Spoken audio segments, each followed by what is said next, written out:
A business graduate from London Business School, Priya Krishnan is the CEO of one of the most prestigious and largest prep school and daycare brands in India. Founded in 2011, CLAY sets the standard for early childhood education. A proud supporter of women who want to get back to work but have limited options, they have enabled more than 20,000 women and supported them as they pursue their careers. With over 110 centers and more than 200 corporate tie-ups, they pride themselves in being India's most trusted parenting partner. Ladies and gentlemen, please put your hands together for Priya, who's going to share her journey with us.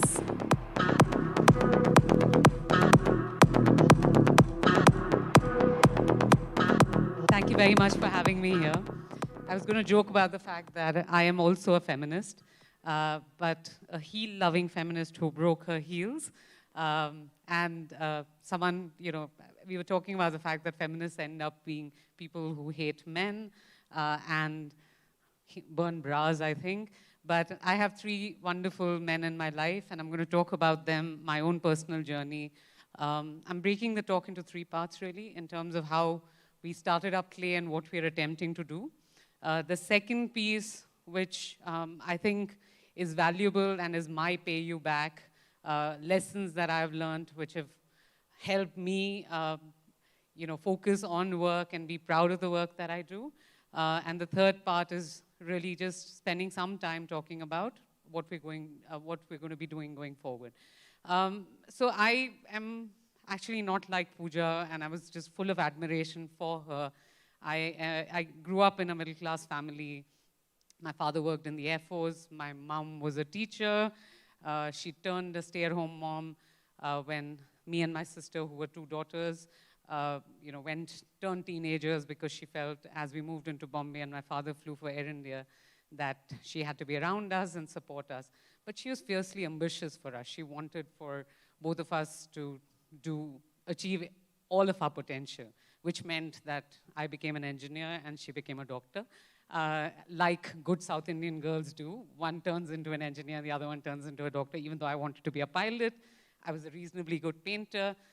So off I went, academically fairly decent, did the engineering, realized at the end of the engineering degree, I hated coding, and I really liked interacting with people. So given I didn't know what to do then, went on to do an MBA, because that's what all good engineers do.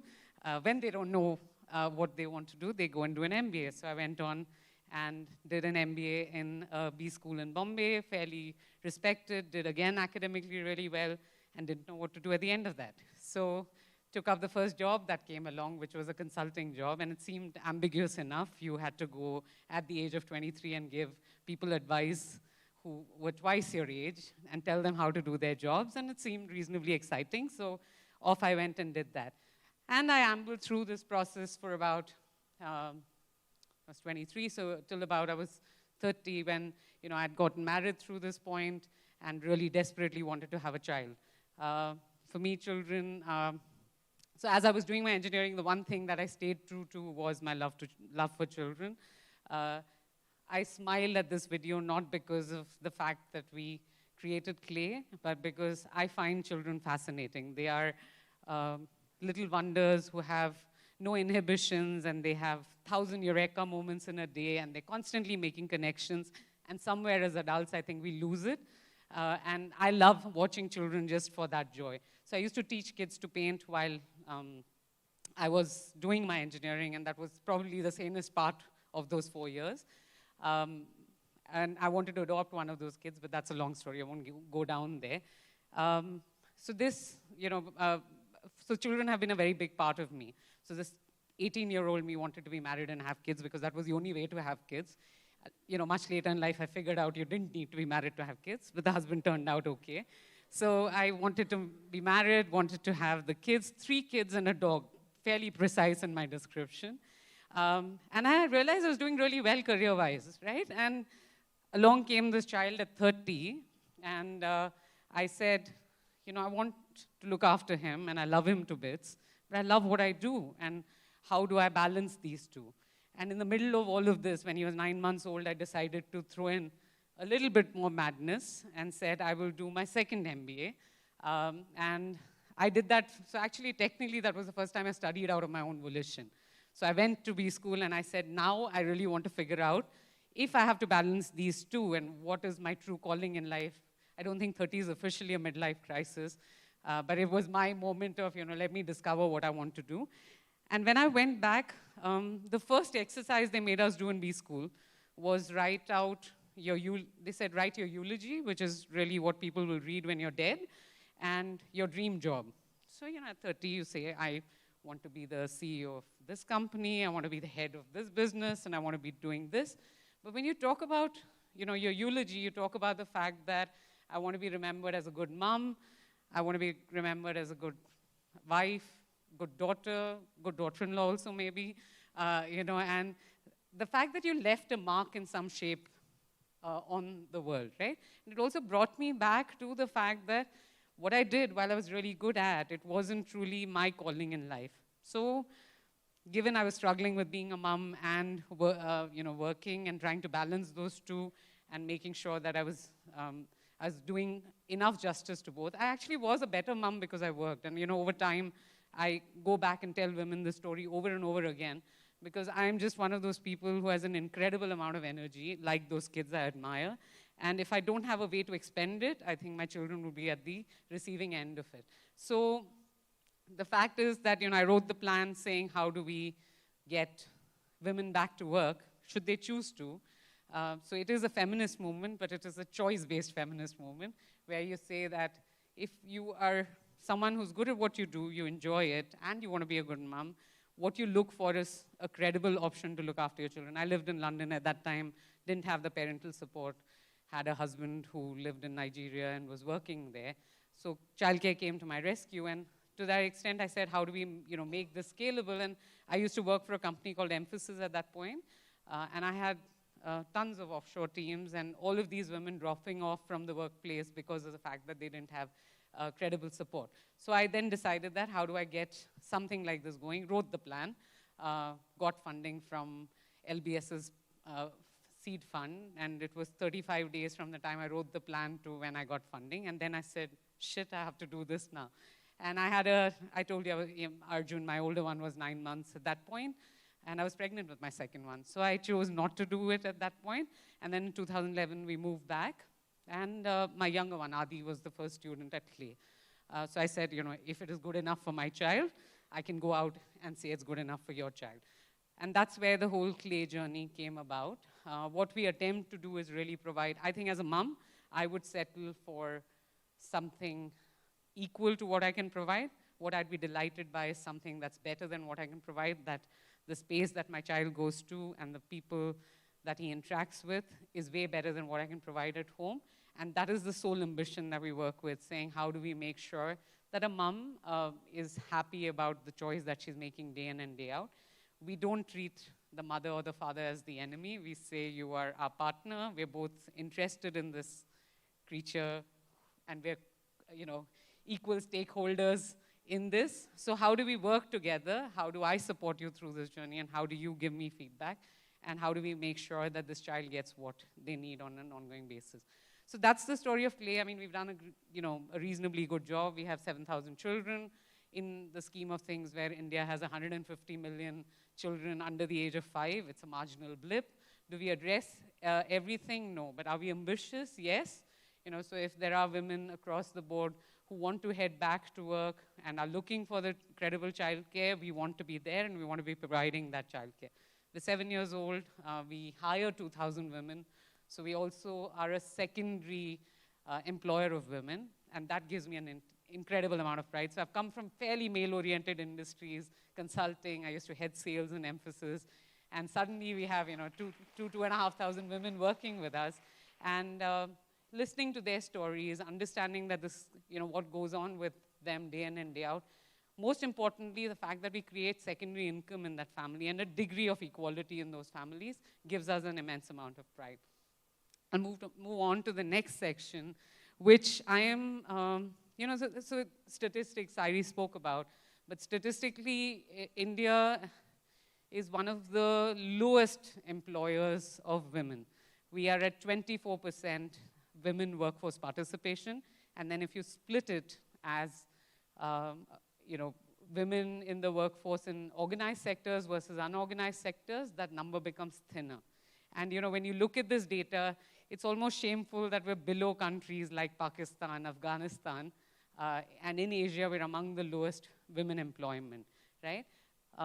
If you look at this worldwide, and this is not unique to us, 190 countries in the world, 9 women leaders, right? If you look at board representation, it's between 15 to 16% across the world with women leaders. If you look at what goes on from women's participation manager upwards, that's still in the lower teens. It's not where it should be. So I don't want to talk about, and I talk to a lot of corporates about how they can enable women and how they can support these women by providing the flexibility, the period leave, maternity breaks, enabling them to come back to work, family support, etc. But what I want to leave with you is 3 or 4 things that you as women should do to also go back. Because I think it's not only a problem of what corporates do for us or what companies do for us. A lot of us rests with us as well and how intrinsically motivated we are to come to the table and say, I want this and I need this, right? So one is, the fact that get on the table and have a seat at the table, right?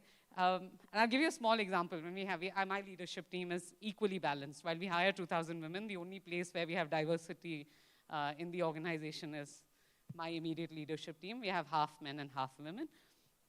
And if you call people into a conference room and you say, sit down and let's discuss this, you will see the guys coming onto the table really quickly. And it's a simple example that I'm giving you.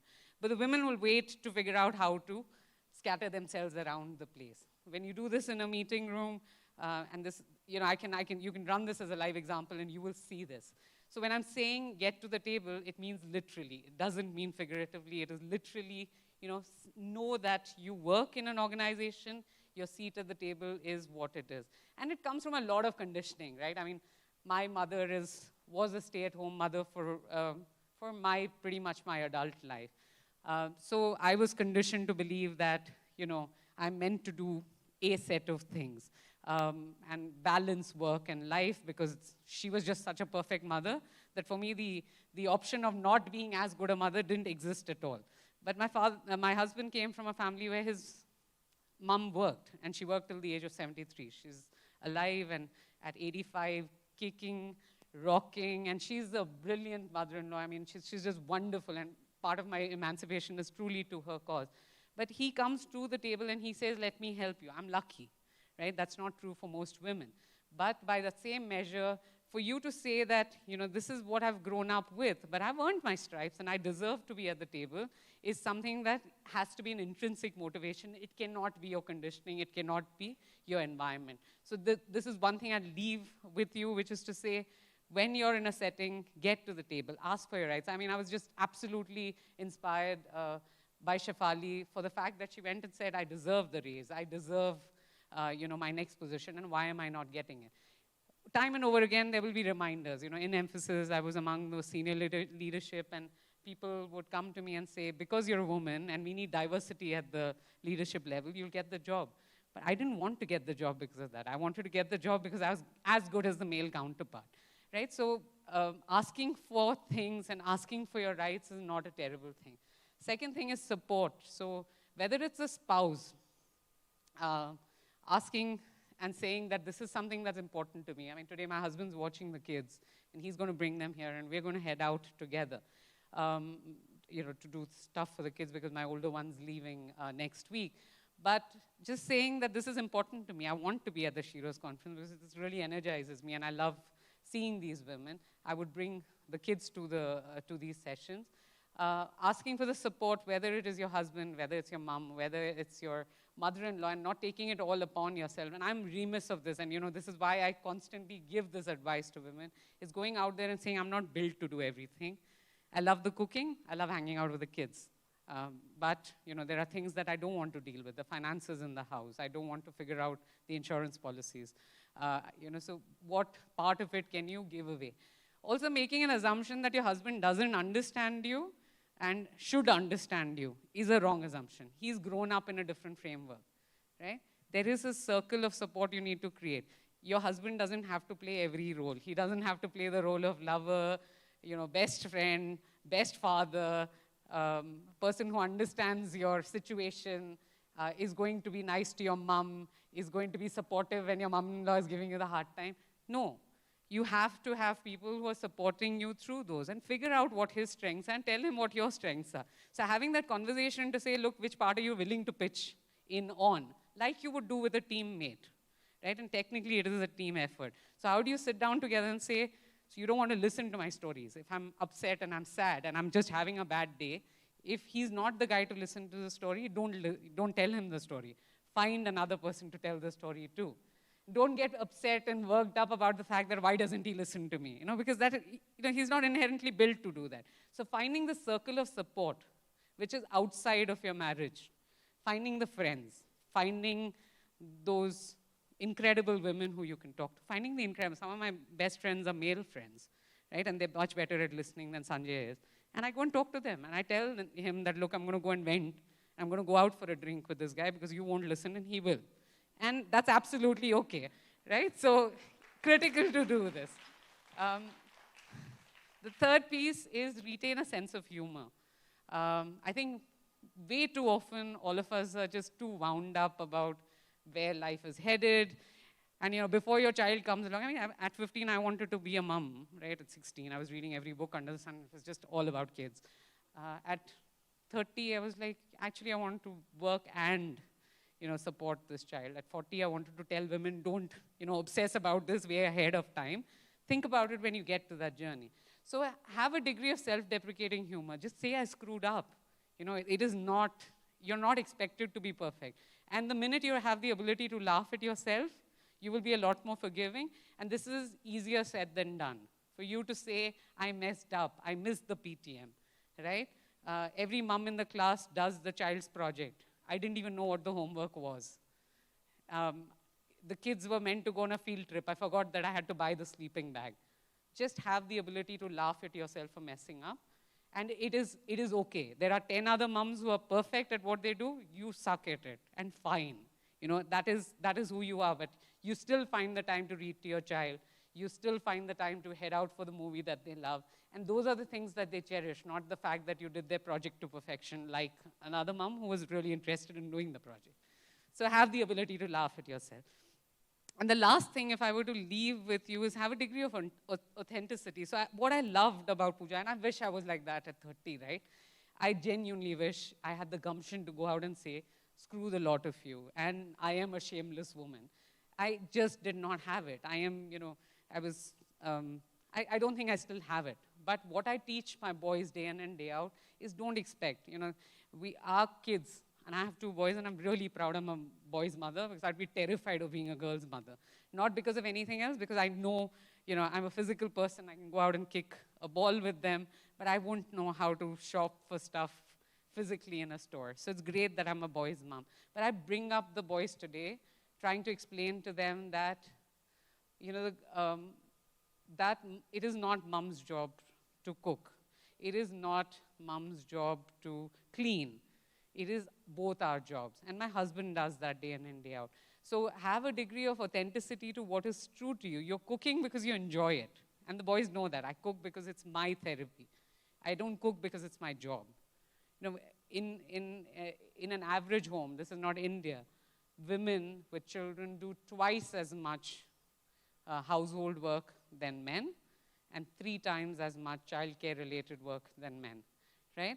So how do you make sure that that changes at least for the next generation, that you're not perpetuating it? And what is your pay back for your sons and for your daughter-in-laws subsequently?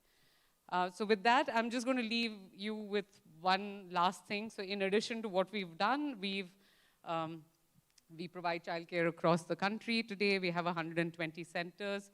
And this is my sales plug for the marketing team that's standing outside. And we have,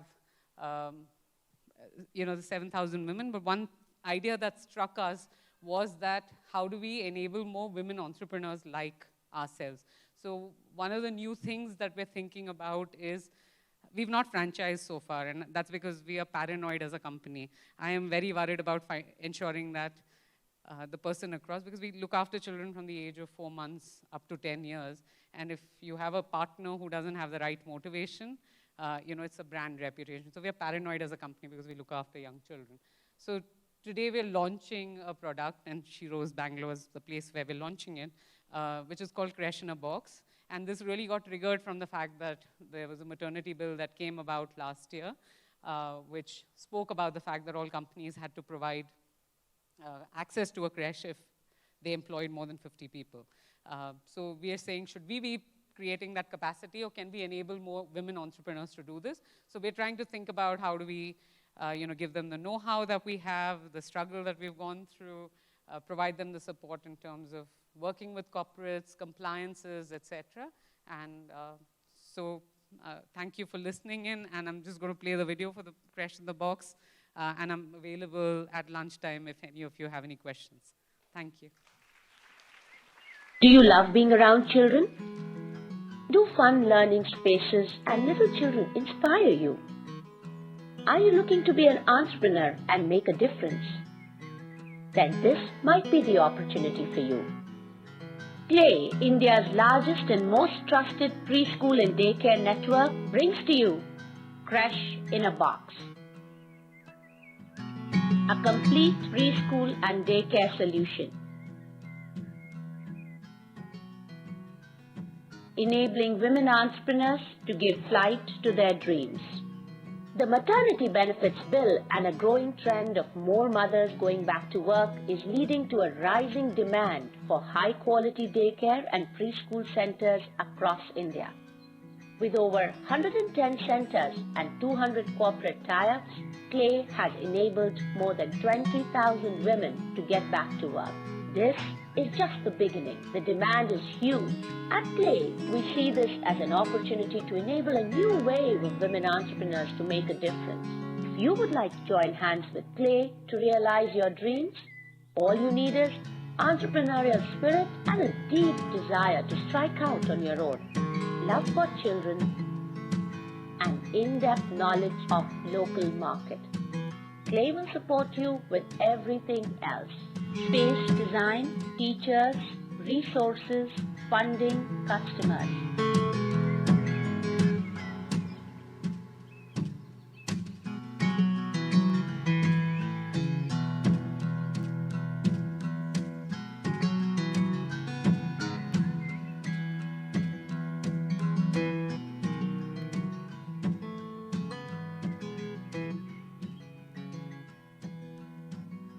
So what's in the box? Well, thematic daily lesson plans, teacher and classroom resources including tab and apps, student resources, assessment kits, teacher training material, and design and marketing guidelines. We will help you every step of the way while you focus on what matters: inspired teachers, happy children, and engaged parents. Show us you have what it takes to partner with us. We have your back as you dream big and soar high.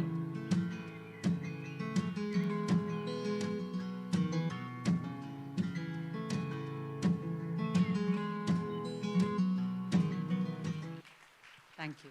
Thank you. So I just wanted to tell you that you said, you're glad you're a boy's mom and not a girl's mom. I'll tell you that a lot of girls in our country need the boy's mom to go out playing and kicking football with them. And a lot of the boys need their moms to take them shopping as well. Gender lines are blurring.